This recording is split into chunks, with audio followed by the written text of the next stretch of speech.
اچھا اب آتے ہیں امام علیہ السلام کا، دیکھیے اخلاق اور کردار۔ راوی ہے علی ابن عبد الغفار کا بیان ہے، علی ابن عبد الغفار یہ کہتا ہے کہ امام حسن جب امام حسن علیہ السلام کو گرفتار کر کے یا سیف صالح ابن سیف کی نگرانی میں دیا گیا، ایک آدمی تھا صالح، اس کی نگرانی میں دیا گیا اور اس سے کہا گیا، دیکھیں اس سے کیا کہا گیا، ایک آدمی کو کہا کہ بھائی اس کی نگرانی میں دیا گیا اور کہا کہ تم 2 شخصوں کو تعین کرو جو امام کو سب سے زیادہ اذیت دی۔ بالکل آپ کو سیم یہ واقعہ ملے گا امام موسیٰ کاظم علیہ السلام کی سیرت میں، بالکل ایسے واقعہ۔ وہاں پر ایک کنیز کو بھیجا گیا تھا، یہاں پر 2 آدمیوں کو بھیجا گیا تاکہ وہ امام کو اذیت دیتے رہیں۔ پھر وہ بیان کرتا ہے کہ کچھ دنوں کے بعد جب یہ حکم دے دیا گیا اور اس کے بعد کہتے ہیں کچھ دنوں کے بعد عباسی اس نے کہا کہ جو عباسی خلیفہ تھا اس نے جو ہے وہ کہا کہ صالح ابن، اس کا نام ہے صالح ابن علی، اور دوسرے جو منظر افراد تھے اس کے ساتھ چلا جا کے دیکھے تو صحیح کہ وہ امام کو جو وہ اذیت دے رہا ہے نہیں دے رہا۔ جب وہاں جا کے دیکھا تو امام بھی سجدے میں ہے، امام نماز پڑھ رہا ہے، اور وہ 2 شخص جن کو اذیت دی گئی دینے کے لیے رکھا گیا تھا وہ بھی نماز پڑھ رہا ہے، وہ بھی سجدے میں۔ تو اس نے آگے اعتراض کیا اس پہ، کہا بھائی تم کو کہ کہا گیا تھا کہ بھائی امام کو تو ایسے افراد کے ساتھ ہو جو امام کو اذیت دیں، یہ تو خود نماز پڑھ رہے ہیں، عبادت کر رہے ہیں۔ تو کہا ہم نے بھیجا ان کو اسی لیے تھا، ان دونوں افراد کو اسی لیے بھیجا تھا امام کے پاس کہ امام کو اذیت دیں، یعنی تکلیف پہنچائیں، پریشان کریں۔ لیکن کہتے ہیں کہ ان دونوں نے یہ دیکھا کہ یہ شخص جو ہے، یہ امام جو ہے، اس سوائے عبادت کیونکہ کام ہی انجام نہیں دیتے، ہر وقت سجدے میں رہتے ہیں، تو وہ امام کا اخلاق اور کردار دیکھ کر، عبادت دیکھ کر وہ خود بھی سبحان اللہ سبحان اللہ۔ دیکھیں یہ امام علیہ السلام، اب یہ واقعہ در حقیقت میں امام کی سیرت میں، لیکن یہ ہمارے لیے بھی نمونہ ہے کہ ہم بھی معاشرے میں دیکھیں، یہ قید خانے کا واقعہ، عام حالات کے واقعہ اور ہوتے ہیں، قید خانے کے واقعات اور ہیں کہ قید کے اندر امام علیہ السلام عبادت کیا کرتے تھے، اور وہ جن کو اذیت دینا اس نے دیکھا کہ یہ عبادت کیا اذیت دیں ان کو، یہ تو عبادت کریں خدا کی بارگاہ میں، اور وہ بھی امام کا کردار اخلاق دیکھ کے عبادت دیکھ کے وہ بھی سجدے میں گر گئے۔ تو یہ واقعہ ہمارے لیے بھی نمونہ ہے کہ عام زندگی میں اندر انسان اس طرح اپنی زندگی گزارے کہ اخلاق کردار اتنا اچھا ہو کہ لوگ دیکھ کر انسان اپنی زندگی کو، دوسرے جو افراد ہیں وہ دیکھ کر کہیں کہ یہ کتنے اچھے شیعہ ہیں، کتنے علی کے چاہنے والے ہیں، امام حسن عسکری کے چاہنے والے ہیں، 12 امام کے چاہنے والے ہیں، تو ان کا کردار اتنا اچھا ہے تو انسان وہ بھی زندگی اپنی تبدیل کر سکتے ہیں۔ اچھا ایک اب آتے ہیں امام علیہ السلام کے پاس، یہ بھی دیکھیں ابو ہاشم کا بیان ہے، یہاں پر بھی ابو ہاشم کیا کہتا ہے، یہ کہتا ہے کہ میں امام علیہ السلام کی خدمت میں جب گیا اور میں نے یہ فیصلہ کیا ہے، اپنے دل میں خیال کیا، ارادہ کیا کہ میں امام کی خدمت میں جاؤں گا تو امام سے چاندنی لے لوں گا، ایک چاندنی، تاکہ میں اس سے انگوٹھی بنا سکوں۔ یہ اس نے ذہن میں ارادہ کیا اور اس کے بعد امام علیہ السلام کی خدمت میں پہنچا اور امام سے باتیں کرنے لگا، گفتگو ہونے لگی، ہوتے گفتگو ہوتے وقت گزر گیا اور اب رخصت کا وقت آ گیا۔ تو وہ امام سے جب رخصت کا وقت آیا اور چلنے لگا تو ایک مرتبہ امام نے اس سے روکا، امام نے کہا تمہارا ارادہ نہیں تھا کہ تم ہم سے جو ہے وہ چاندنی لو؟ دیکھیں یہ امام ہوتا ہے، میں کہا نا اس وقت یہ امام ہوتا ہے جو آپ جو سوچے وہ بتاتے، وہ امام ہے۔ اس نے کہا مولا ارادہ تو تھا لیکن میرے ذہن سے نکل کے، امام نے کہا ہم جانتے ہیں۔ پھر امام نے اپنی انگوٹھی نکال کر اس کو دی، امام نے کہا ہم نے تمہیں جو ہے نگی تم تو سوچے تھے چاندی بناؤ گے، چاندی دیں گے، اسے انگوٹھی بناؤ گے، اور یہ سب اخراجات بھی تمہارے ذہن میں تھے، ہم نے تمام اخراجات سے تمہیں بری ذمہ کر دی، یہ انگوٹھی تم لے لو۔ پھر اس کا دیکھیں جب انگوٹھی امام علیہ السلام نے اس کو انگوٹھی دے دی، امام نے کہا ہم نے تمہیں تمام چیزوں سے بے فکر کر دیا، یہ تمہیں مبارک ہو، تمہیں مبارک۔ پھر اس نے عرض کیا، جواب میں کہا میرے آقا ہے میرے سید۔ اب دیکھیں اس نے جواب میں کیا کہا، میں گواہی دیتا ہوں کہ آپ ولی ہیں اور میرے وہ امام ہیں کہ جن کی اطاعت کو میں اللہ کے دین کا حصہ سمجھتا ہوں۔ آپ میرے ولی ہیں اور میں آپ کی اطاعت جو اللہ نے، آپ میرے ولی ہیں اور میرے امام ہیں جن کی اطاعت کو میں اللہ کے دین کا حصہ سمجھتا ہوں۔ یہ امام علیہ السلام کے ایک اور واقعہ کہ دیکھیں امام وہ ہوتا ہے کہ جو آپ سوچے وہ یار، اور اسے کہتے ہیں عطا امام، کہ انسان خوش ہوتا ہے اگر کوئی امام کوئی چیز امام عطا کرے، انسان کے لیے ایک طرح سے اعزاز ہے کہ امام اگر انگوٹھی کوئی دے دیں، امام کوئی کپڑا عطا کر دیں، امام کوئی پہران کوئی چیز دے دیں، امام کوئی ایسی چیز جو انسان کے لیے کوئی بھی چیز اگر دے دیں، جیسے آج اگر کوئی مثال کے طور پہ آیت اللہ کوئی چیز دیتے ہیں، لوگوں اگر دیتے ہیں در نجف وغیرہ دیتے ہیں یا انگوٹھی کوئی دیتے ہیں یا مثال کے طور پہ کوئی چیز دیتے ہیں تو لوگ کتنا سنبھال کے رکھتے ہیں کہ ہمیں فلاں مرجع نے دی ہے۔ اب آپ سوچو کہ وہ اتنے عظمت اس کو عظیم سمجھتا ہے، سوچو امام کسی کو دے دیں تو کتنا اس کے لیے ایک اعزاز ہے اور عظیم کہ مجھے وقت کے امام نے جو انگوٹھی دی، مجھے وقت کے امام نے جو کپڑا بھیجا. تو یہ سب چیزیں جو ہیں وہ عطا امام علیہ السلام میں آتے ہیں. اب آتے ہیں عطا امام پر. یہ بھی عطا امام ہے اور اس میں بھی امام علیہ السلام امام کے واقعات ہیں. محمد ابن ابراہیم جو کہ ابن کردی کے نام سے مشہور تھا. کرد میرا خیال ایک علاقے کا نام ہے، کردی وہیں سے ہوگا.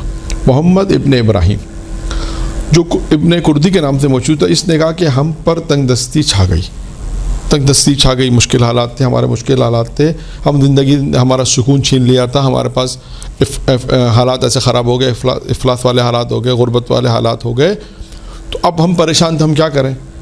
تو وہ کہتا ہے کہ میرے والد نے کہا کہ ہم امام حسن عسکری کی خدمت میں چلتے ہیں اور ان سے تقاضا کرتے ہیں کہ بھئی ہمیں کچھ عطا کریں. تو اس نے کہا، اس کے بیٹے نے کہا کہ کیا آپ بابا کبھی اس سے پہلے امام حسن عسکری کی خدمت گئے؟ کہا نہیں، اس سے پہلے ہم کبھی میں امام کی خدمت نہیں گئے، لیکن میں نے سنا ہے کہ وہ سخی بہت ہیں، وہ لوگوں کی مدد کرتے ہیں. ان کی شہرت ہے، سخی ہونے کی شہرت ہے کہ سخی بہت ہیں، تو ان کے پاس چلتے ہیں، وہی ہماری مدد کریں گے.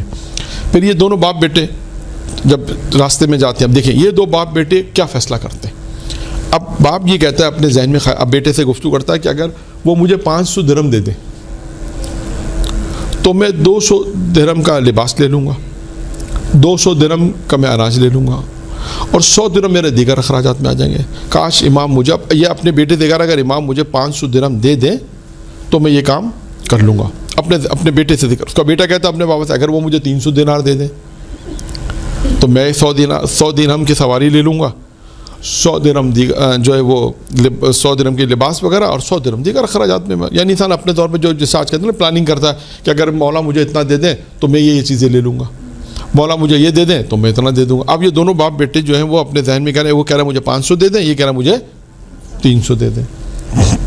اب یہ دونوں خیال کرتے ہوئے امام کی خدمت میں پہنچے. جب امام کی خدمت پہنچے، امام سے ملاقات ہوئی اور انہوں نے پھر امام سے کہتے ہیں کہ اپنی غربت کی شکایت کی کہ مولا ہمارے حالات اتنے خراب ہو گئے ہیں اور ہمارے حالات اتنے ہیں مشکل حالات میں ہمیں. پھر اب اس کے بعد انہوں نے اب تک اب دیکھیں امام نے ایک جملہ کہا، تم لوگ اب تک کیوں میرے پاس نہیں آئے؟ یہ بھی امام نے ایک طرح سے اس کو ہم کہیں گے امام نے شکوہ کیا، بھائی جب تمہارے حالات اب تک تم میرے پاس کیوں نہیں آئے؟ یعنی شاید امام اس جملے سے ایسا لگتا ہے کہ امام کہتا ہے ہمارے پاس آؤ، اگر مشکل میں ہو تو ہمارے پاس آؤ، ہم تو مشکل حل کریں گے. اس جملے میں انہوں نے یہ کہا. پھر اس نے جواب دیا کہ میرے والد نے کہا سوال کرتے کہ ہمارے والد نے کہا ہمیں سوال کرتے ہوئے یعنی آپ سے سوال کرتے ہوئے شرم محسوس ہوتی تھی اور حیا آتی تھی، ہمیں حیا آتی شرم محسوس ہوتی تھی، تو اس لیے ہم نہیں آ سکے. امام علیہ السلام نے اس کے جملے میں کہا، کہتے ہیں پھر اس کے بعد اس نے کہا ہمیں شرم آتی تھی. پھر اس کے بعد کہتے ہیں کہ جب ہم رخصت ہوئے امام سے، جب ہم رخصت ہوئے امام سے گفتگو ہونے کے بعد ساری بات ہو گئی، رخصت ہوئے تو ان کے غلام نے ہمیں 2 تھیلیاں دی. کہ ایک تھیلی میرے والد کو دی، ایک تھیلی مجھے دی. میرے والد کو جو تھیلی دی اس میں کہتے ہیں اس کے غلام نے کہا، امام نے کے غلام نے کہا کہ اس میں 500 درہم ہے، 500 درہم ہے، 200 درہم کا تم نے لباس لینا ہے، جو 200 درہم کا تم نے اناج اور 100 درہم کا تمہارے دیگر اخراجات. بیٹے کو جب دیا تب بھی یہی کہا کہ 100 درہم کی سواری، 100 درہم لباس، 100 درہم دیگر اخراجات. یعنی جو انہوں نے سوچا تھا وہ امام نے اپنے غلام کے ذریعے سے جب نکلتے وقت خداحافظ کرنے آئے، نکلتے وقت تو امام علیہ السلام نے اپنے غلام کے ذریعے سے وہ ساری چیزیں ان کو کہیں جو وہ خود سوچتے ہوئے آ رہے تھے، جو دل کی بات سمجھ جائے. ہاں. پھر اس کے بعد امام نے ایک اور بات بھی کہی. امام نے کہا، انہوں نے کہا کہ ہم فلاں، اس کے بعد پھر اس نے کہا کہ جب ہمیں تھیلی دی تو اس نے کہا ہم پہاڑ والے راستے سے جائیں گے، ہم پہاڑ والے راستے سے. پھر کہتے ہیں امام کے غلام نے ہم نے کہا پہاڑ والے راستے سے مت جاؤ، ایک دوسرا راستہ ہے. حضرت نے فرمایا کہ دوسرے راستے کا ہلا سے ایک راستہ ہے، اس کا بتایا کہ اس راستے سے جاؤ. پھر وہ کہتا ہم اس راستے سے گئے اور اس کا بتاتے کہ ہماری شادی بھی ہو گئی اور اس کے بعد جس سے شادی ان کے گھر والوں نے ہمیں 1000 دینار کا سامان بھی دیا. تو اب اس واقعے میں دیکھیں کیا ہے، امام علیہ السلام کی عطا ہے، امام علیہ السلام کی ان لوگوں سے محبت ہے. امام علیہ السلام کا ایک طرح سے شکوہ تھا کہ بھائی تم کیوں نہیں آتے، اور ان کا بھی آنا امام کے پاس، امام کا مدد کرنا، پھر امام کا ان راستے کی رہنمائی فرمانا کہ تم اس راستے سے مت جاؤ، فلاں راستے سے جاؤ. اور اس کے بعد اس راستے پہ پہنچے تو وہاں اس کی شادی کا بھی انتظام ہو گیا. اس لڑکا تھا جس کی شادی نہیں ہوئی تھی، اس کا شادی کا بھی انتظام ہو گیا.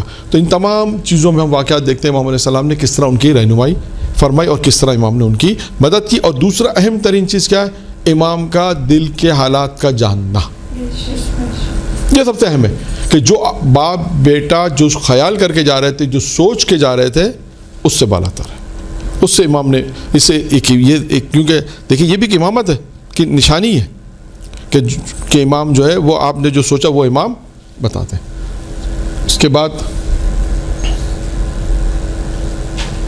ہاں یہاں پر بھی ایک ہے، یہ بھی ابو ہاشم کا اتفاق سے واقعہ ہے. یہ دیکھیں اب یہاں پہ امام نے ایک اور جملہ کہا، یہ بھی عطا امام میں ہے. ابھی ہاشم بیان کرتے ہیں کہ ایک مرتبہ میں مجھ پہ بہت زیادہ تنگ دستی ہوئی، وہی غربت افلاس میں مبتلا ہو گیا. میں نے فیصلہ کیا کہ امام کو خط لکھوں، امام حسین علیہ السلام کو ایک خط لکھوں اور اس سے مدد طلب کروں. امام سے درخواست چاہتا ہوں کہ امام میری مدد کریں. لیکن مجھے حیا مانے ہو گئی. میں نے کہا یار اب امام سے مانگنے میں مجھے شرم محسوس ہو رہی ہے، حیا مانی ہو گئی. اب سنیے دیکھیں یہاں پر اس میں بھی یہی ہے. اور جب میں اپنے گھر پہنچا تو حضرت کی طرف سے غلام نے مجھے 100 دینار بھیجے. حضرت کی طرف سے 100 دینار بھیجے اور حضرت کی طرف سے مجھے خط ملا. ایک خط بھی مولانا نے مجھے خط بھیجا اور جس میں کیا لکھا تھا؟ جب کبھی تمہیں کوئی حاجت پیش آئے تو تم ہم سے بلا جھجک مانگ لیا کرو. بلا جھجک تم ہمارے پاس آؤ اور ہم سے انشاءاللہ ہم تمہاری حاجت کو پورا. اب دیکھیں اس واقعے میں بھی یہی ہے، امام کا عطا امام ہے، امام کا مدد کرنا. اچھا اب یہ حالات بھی سوچیں آپ، امام حسین علیہ السلام کے حالات بہت اس زمانے میں بہت سنگین حالات تھے، جو چھٹے امام کے زمانے کے حالات نہیں تھے، پانچویں امام کے زمانے کے حالات نہیں تھے. یہ بھی ذہن میں رہے. سختی کا دور تھا. امام سے ملاقات اس زمانے میں بڑی مشکل سے ہوتی تھی. تبھی اس نے خیال کیا. دیکھیں اب وہ آدمی اپنے گھر میں بیٹھ کے خیال کر رہا ہے کہ مجھے پریشانی تو میں مولا سے کیسے طلب کروں، مانگنا چاہتا ہوں، میری مشکل حل کریں لیکن مجھے حیا آتی ہے. اب امام اپنے مقام پر سامرہ میں ہے، وہ بھی سامرہ میں ہے. امام تو جانتے ہیں کہ ہمارا بندہ کہاں ہے اور کس پریشانی میں. اس سے یہ بھی پتہ چلتا ہے کہ امام یہ بھی جانتے ہیں کہ ہمارا بندہ کس پریشانی میں مبتلا ہے اور ہمیں اس کی مدد کرنی ہے. وہ ہم سے مدد مانگنا چاہتا ہے لیکن حیا مانے ہو رہی ہے. پھر امام نے اس کو 100 دینار بھیجے تاکہ اس کی مشکل حل ہو جائے. اور ایک خط میں یہ بھی لکھ کے بھیجا امام نے، خط میں لکھ کے بھیجا کہ بھائی جب تمہیں کوئی مشکل پیش آئے تو بلا جھجک آؤ ہمارے پاس اور ہم سے حاجت طلب کرو، ہم تمہاری حاجت کو انشاءاللہ پورا کر دیں گے. اب اس واقعے میں بھی دیکھیں کیا پیغامات ہیں. عطائے امام کا علم رکھنا کہ ہمارا چاہنے والا کا، اس کا مطلب یہ امام محسوس کرے گا نہیں. آج بھی امام زمانہ ہے غیبت میں، کیا امام کو نہیں معلوم؟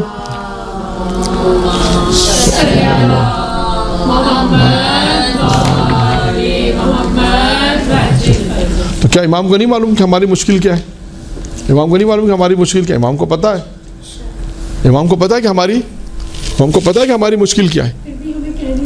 کہتے ہیں عریضہ کیا ہے؟ کہنی چاہیے بالکل. نہیں آپ ضروری نہیں کہ عریضہ 15 کو لکھیں، آج بھی لکھ سکتے ہیں. عریضہ اصل میں ہم نے خاص چیزوں کے لیے مخصوص کر دیا. دیکھیں آپ ایک اور مثال میں آپ کو دوں. ایاک نعبد و ایاک نستعین، 2 رکعت نماز پڑھنی ہے امام زمانے کی، جس میں 100 دفعہ یہ پڑھنا ہے نا، یہ ہم نے مخصوص جمگران کے لیے کر دی. جبکہ ایسا نہیں ہے. عام دنوں میں شب جمعہ امام زمانہ کا جو شب جمعہ جو مغرب یعنی شب جمعہ مغرب کی اذان کے بعد سے لے کے جمعے کا دن گزر کر مغرب کی اذان ہوتی ہے، جو 24 گھنٹے امام زمانہ کے.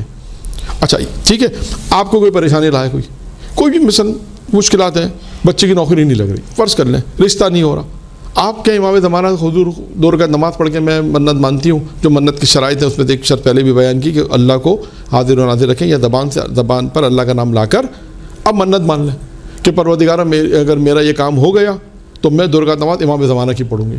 ختم بات. کتنے لوگ منت مانتے ہیں آج مجھے بتائیے یہ والی؟ کتنے لوگ درود کی منت مانتے ہیں؟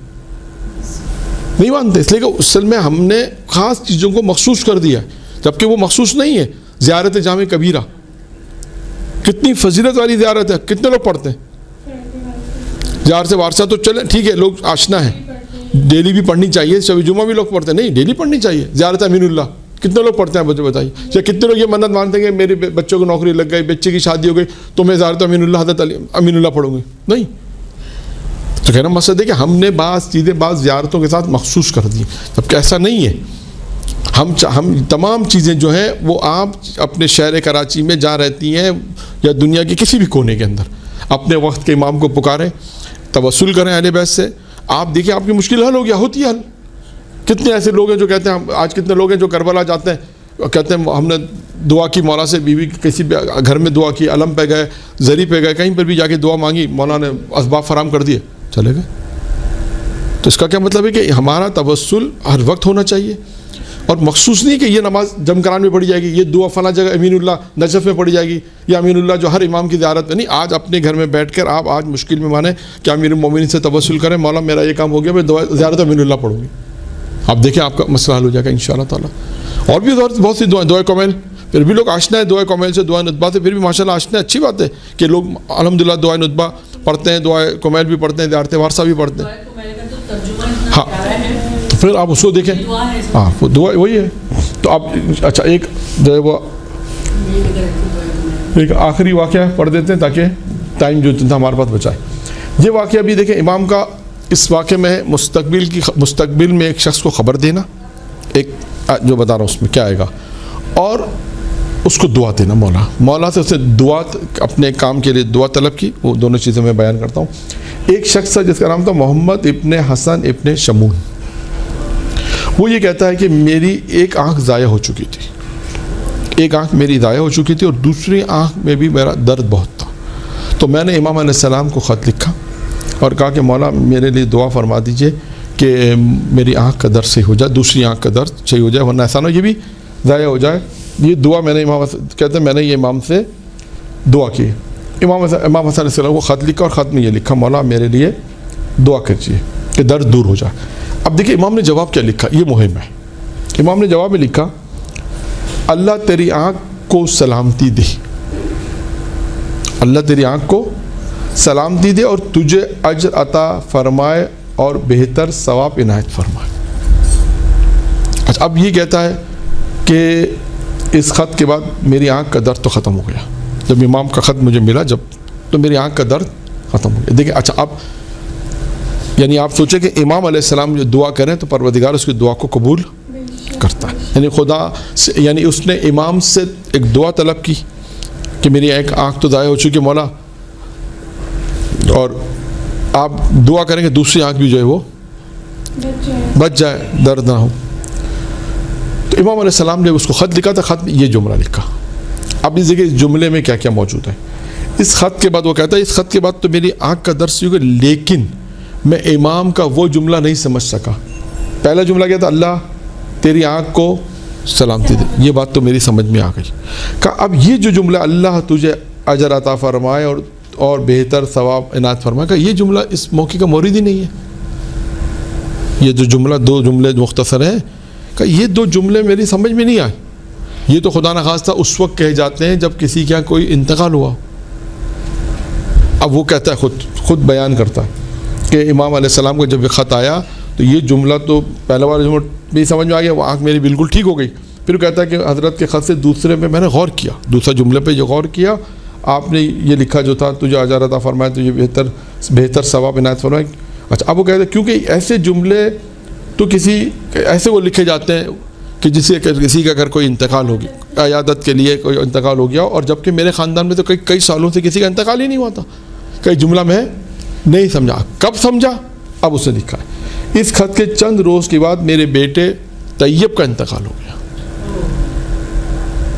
تو کہا کہ اب وہ جملہ امام کو میری سمجھ میں آیا کہ میری موت کی خبر جب بیٹے کی خبر ملی تو مجھے معلوم ہوا کہ حضرت نے جو ارشاد فرمایا تھا اس کا اشارہ اس طرف تھا.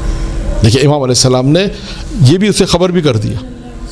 یہ تھا امام ہوتا نا، ایک روایت میں ہے کہ امام وہ ہوتا ہے جو امام کی نشانیوں میں یا علامتوں میں ہے. روایت میں 4 نشانی امام موسیٰ کاظم کی ہیں کہ 4 علامتوں میں ایک علامت یہ ہے کہ امام آنے والے واقعات کی خبر دیتا ہے. اس خبر دینے میں یہ بھی ایک ہے. امام علیہ السلام نے دیکھیں اس کو خبر دی لیکن وہ متوجہ نہیں ہوا، لیکن متوجہ کب ہوا؟ بعد میں متوجہ ہوا. اچھا اب یہاں پر ایک قول امام حسن عسکری علیہ السلام کا ایک قول ہے، وہ یہ ہے کہ امام فرماتے ہیں 2 چیزیں دنیا میں، 2 چیزیں بہت افضل ہیں، بہترین ہیں. امام سے پوچھا، امام فرمایا 2 چیزیں بہت افضل ہیں، بہترین جیسا کیسے 2 چیزیں، ایک اللہ پر ایمان لانا، ایک مومن کو فائدہ پہنچانا، اپنے مومن بھائیوں کو فائدہ پہنچانا، یعنی نفع دینا، اخوان یعنی مومن بھائیوں کو نفع پہنچانا، یعنی ان کی کسی طرح بھی انسان ان کو نفع پہنچائے کسی طرح بھی اور کسی بھی حوالے سے، اور اللہ پر ایمان لے کر. یہ ایک قول امام کا تھا جو آخر میں نے آپ کے سامنے بیان کیا، مختصر ایک قول ہے. یہ دیکھیں یہ دو چیزیں بہت اہم ہیں، اللہ پر ایمان ہے، مومن کو فائدہ پہنچانا. درود پڑھیں محمد آل محمد.